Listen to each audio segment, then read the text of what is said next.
नमस्कार। मैं सावित्री चंदेल स्वागत करती हूँ आप सभी का आपके अपने इस यूट्यूब चैनल सावित्री चंदेल कविताओं में। साथियों, माघ माह की शुक्ल पक्ष की एकादशी को जया एकादशी के नाम से पुकारते हैं।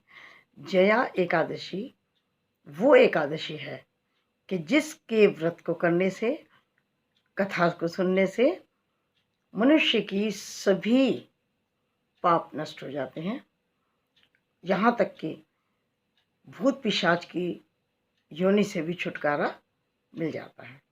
तो इस संबंध में एक कथा है, मैं आपसे शेयर करती हूँ कि स्वर्ग में देवराज इंद्र सभी देवी देवताओं के साथ प्रसन्नतापूर्वक खुशी से रहते थे।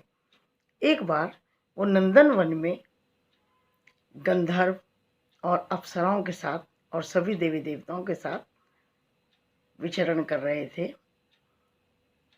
और वहाँ पर एक उत्सव का भी आयोजन हो गया, समझ लीजिए, क्योंकि सभी गंधर्व वहाँ थे और अप्सराएं भी वहाँ थी। जो गंधर्व थे वो गान करते थे, गाने गाते थे, गाते थे, और जो अप्सराएं थी, जो गंधर्व कन्याएं थी, वो वहाँ नृत्य करती थी। तो बड़ा अच्छा वहाँ पर उस समय वातावरण बना हुआ था उत्सव में और सभी लोग उसका आनंद ले रहे थे। गंधर्वों में एक माल्यवान नाम के गंधर्व थे जो कि बहुत ही मधुर गाते थे, सुरीला गाते थे। वहीं पर गंधर्व कन्या पुष्पवती भी नृत्य कर रही थी। अनायास ही आसक्त हो गई वो माल्यवान की तरफ, पुष्पवती, और माल्यवान का भी ध्यान भटक गया और वो भी पुष्पवती की तरफ आसक्त हो गए। तो इस प्रकार जो माल्यवंत थे वो सुर से भटक गए, सुरताल सब उनका लड़खड़ा गया और जो गाना था, गान था, वो सब बेसुरा हो गया और उससे नृत्य भी विचलित सा हो गया और जो एक संगीत का आनंद था वो समाप्त हो गया। इससे सभी देवी देवता नाराज हो गए और विशेष रूप से देवराज इंद्र ने इसको अपना अपमान समझा।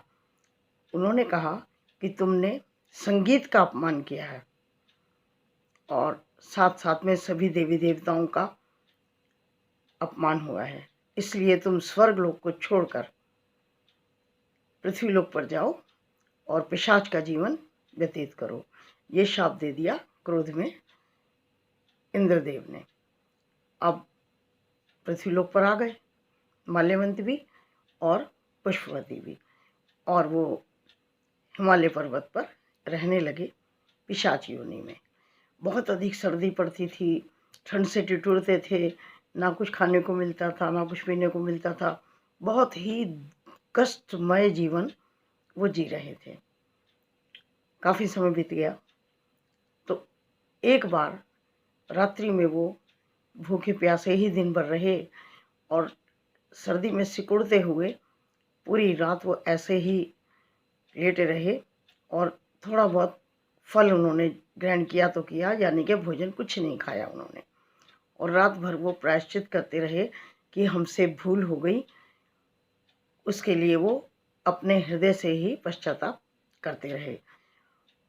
उन्हें पता नहीं था कि उस दिन जया एकादशी थी। तो विष्णु भगवान तो प्रसन्न हो गए कि ये पश्चाताप भी कर रहे हैं और इन्होंने जया एकादशी का व्रत भी किया है। तो प्रातःकाल उन दोनों के शरीर जो थे वो शांत हो गए, मतलब कि उनकी मृत्यु हो गई और वो पुनः स्वर्गलोक में अपने गंधर्व और अप्सरा के रूप में पहुंच गए।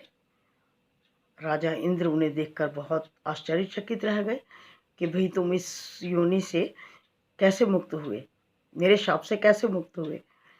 तो उन्होंने फिर बताया कि विष्णु भगवान की कृपा से हम उस योनि से मुक्त हुए और हमने इस तरह से जया एकादशी का व्रत अचानक ही अनजाने में ही कर लिया था और हमारे पश्चाताप से और व्रत से प्रसन्न होकर के विष्णु भगवान ने हमें पुनः यहाँ भेज दिया है। तो इंद्रदेव ने भी फिर उनको स्वागत किया, उनको अपने स्वर्ग में जगह दी। तो इस प्रकार हे विष्णुदेव, जिस प्रकार से आपने उन पर अपनी कृपा की, उसी प्रकार हम सभी संसारवासियों पर, सब पर अपनी कृपा करना और सबको सुखी जीवन देना।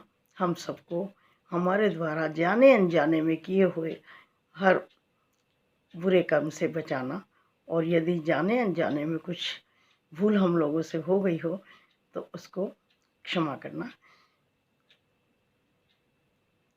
ओम श्री वासुदेवाय नमः। ओम लक्ष्मी नारायणाय नमः। नमस्कार, धन्यवाद। यदि आपको मेरे द्वारा कही गई ये कथा अच्छी लगी हो तो कृपया अपने इस चैनल को सब्सक्राइब, लाइक और शेयर कीजिएगा। धन्यवाद, नमस्कार।